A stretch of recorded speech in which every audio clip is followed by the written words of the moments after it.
E, ao mesmo tempo que você vê as contradições disso, ou seja, apesar disso, lança-se, vamos dizer assim, um programa de vulto como o PAC 3 ou o PAC 4, né? Iniciativas que são muito mais simbólicas, como a retomada da CEITEC, né? E as tentativas, ainda batendo cabeça, vendo aqui de longe, de elaboração e de fazer esboço de política industrial do MDIC. Né? Ou seja, então é um governo que é marcado por esse... Ele é síntese dessas contradições e desses processos históricos, né? que foram colocados, que foram sendo consolidados nos últimos 40 anos. Né? O PEC da transição, por exemplo, ele foi fundamental para a recuperação da demanda no Brasil. Né? E um certo grau de crescimento econômico, que pode chegar a 3% esse ano. Mas como o Barroso já chamou a atenção aqui para a gente, né? E eu coloco aqui, pode haver um crescimento negativo na indústria de transformação no Brasil. Sabe? Um crescimento negativo na indústria de transformação no Brasil. Eu acho que era isso que nós deveríamos observar. Ou seja, vai ter crescimento econômico, existe geração de emprego, mas são empregos de qualificação muito baixa. Existem os dados do PNAD, que eu estive olhando esses dias, são dados terrificantes em relação a isso, ao mesmo tempo que a indústria de transformação vai ter um crescimento negativo, ou seja, isso é gravíssimo. E olha que a PEC da transição só vale para esse ano, não vai para o ano que vem.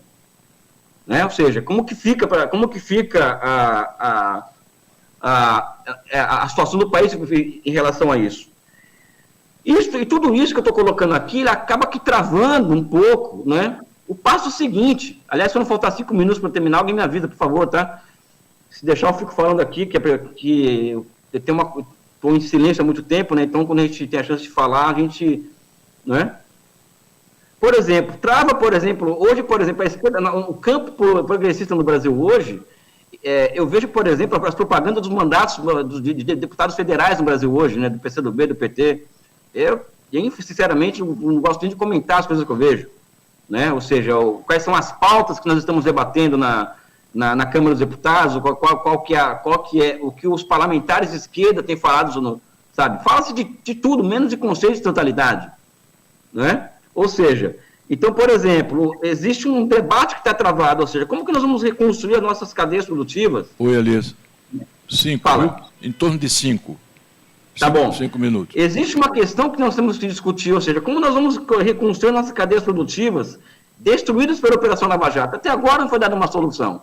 Existem, por exemplo, opiniões esparsas, até do próprio presidente Lula, em relação a planos para a recuperação das empresas, mas também não avança essas questões, né? A necessidade, por exemplo, nós não temos uma agenda, eu falo isso de forma categórica, o Brasil não tem uma agenda com a China. O Brasil não faz parte do Belt and Road Initiative, o Brasil não assinou até hoje não entrou na iniciativa Cinturão em Rota, porque burocratas de Estado falam isso abertamente, que o nosso superávit comercial com a China compensaria a nossa entrada na iniciativa Cinturão em Rota, ou seja, nós vamos ter um superávit de 100 bilhões de dólares com a China, né, esse ano, na agricultura, que vai aprofundar nossa dependência, né, e vai se transformar em impeditivo ao nosso processo de industrialização. Quando, na verdade, nós deveríamos transformar os nossos ativos, as nossas commodities em ativos estratégicos e utilizar essas commodities como ativos estratégicos para trocar por obras de infraestruturas com a China e também fazer com que a China nos transfira tecnologia desses investimentos. Existe uma questão hoje no Brasil, que é uma questão de soberania nacional, e caminhando aqui para o final, que é a questão do seguinte: o Brasil hoje tem um mercado interno que está completamente atrofiado, ou seja, o Brasil, você não vai de Porto Alegre até Manaus de carro, ou de caminhão, ou de trem, você não vai tranquilamente, né? E o básico das revoluções burguesas, é a unificação dos mercados nacionais, através de investimentos em infraestruturas, por exemplo, né? Aquele caso que a gente estuda da França, do Crédit Immobilier, por exemplo, que é o primeiro banco de desenvolvimento, né, professor Beluso, né? O Brasil hoje ele tem um problema de soberania nacional relacionado à destruição das nossas infraestruturas, né? E a China, ela entrega tendências para que a gente planifique esse processo de reconstrução das nossas infraestruturas, só que nós não temos uma agenda para a China hoje, o que é uma coisa simplesmente inacreditável. É inacreditável o fato do Brasil não ter uma agenda para a China, né? Uma agenda que inclua o que a China pode nos entregar em nível de reindustrialização do Brasil. E eu acho que eles podem nos entregar, por exemplo, todo esse departamento novo de economia, uma indústria de construção que foi destruída pela Operação Lava Jato, porque é assim que os chineses estão fazendo com o Irã, por exemplo, né? Com o Irã, estão fazendo com a Etiópia, está fazendo com o Zimbábue, ou seja, está fazendo com a Bolívia, ou seja, está levando industrialização para esses países. E, por fim, para encerrar aqui, tudo isso no campo das ideias, evidentemente, né? A professora Marília trouxe dados aqui que são gravíssimos, né? E eu vou complementar alguns deles aqui. O Brasil tem que se preparar, professor Barroso, professor Beluso, né, para uma mudança nas cadeias globais de fornecimento de commodities para a China.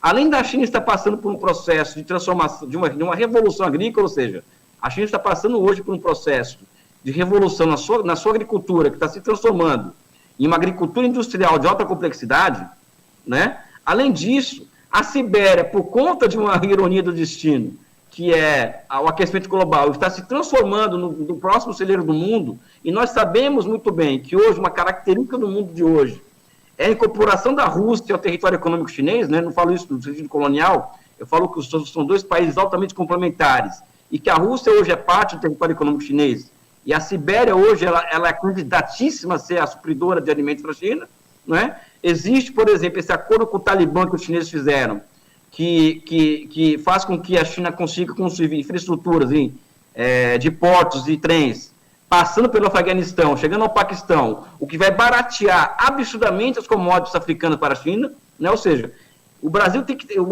está, além de não se discutir industrialização a fundo e não colocar isso como centro da agenda, o Brasil pode estar não se preparando para o futuro sombrio em relação aos nossos mercados de commodities no mundo. Ou seja, já que nós contamos com isso para o crescimento econômico, né, ao menos deveríamos nos preparar e nos planejar para o que vem pela frente, que não, algo que não é muito fácil, vai ser uma porrada que vai ser muito fácil de digerir para nós, o que pode levar o Brasil, por exemplo, a uma situação muito grave. Eu recebo muita gente aqui em Xangai, assim, estudantes, mestrado, doutorado, que vem me procurar para conversar sobre diversos temas, sobre a China, evidentemente, né? E teve um relato que eu tive assim, de um estudante, que ele disse o seguinte: olha, eu faço mestrado em sociais na USP e tal, e ali, ele é um rapaz de esquerda e tal, né? Ali, se eu falar em desenvolvimento econômico e crescimento, eu praticamente apanho, eu sou expulso do curso, ou seja, esse é o estado de espírito um pouco do nosso campo político, né? Então, por exemplo, quando se fala, por exemplo, da questão da burguesia industrial, como o Diogo coloca, pessoal, a gente tem que historicizar, ou seja,